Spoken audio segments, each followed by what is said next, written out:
Commençons par celui qui sépare l'Inde du Bangladesh. Il couvrirait entre 2700 et 3200 km, ce qui en fait le mur le plus long du monde. Il a été commencé dans les années 80 et achevé en 2010. Il a été construit sur une frontière complexe. D'une part, elle divise le groupe linguistique du bengali et elle est basée sur la religion, et d'autre part, elle n'est pas fixe à cause du Gange et du Brahmapoutre qui la traverse. Mais alors pourquoi l'Inde a-t-elle presque totalement fermé sa frontière avec le Bangladesh?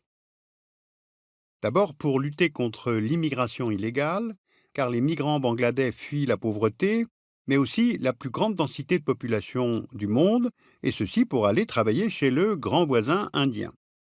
Deuxième raison, l'Inde cherche à se protéger. Dans un premier temps, des infiltrations de rebelles séparatistes dans les États du nord-est de l'Inde, et aujourd'hui pour lutter contre la menace djihadiste. Et puis troisième raison, les trafics de drogue, d'êtres humains et la contrebande. Autrement dit, l'Inde veut renforcer la sécurité intérieure du pays.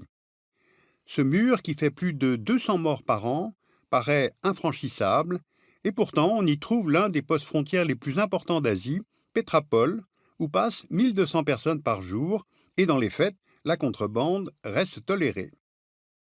Ce mur représente surtout un autre type de séparation, car il divise des populations au niveau de vie très différent.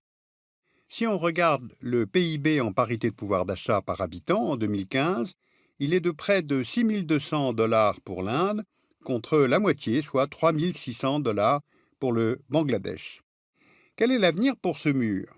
Eh bien, il pourrait en fait accroître les tensions entre les deux pays du fait du changement climatique. Vous voyez sur la carte où pourrait se situer la nouvelle ligne de côte vers la fin du XXIe siècle, après une montée des eaux d'environ 1 mètre. Un cinquième du territoire bangladais pourrait être inondé.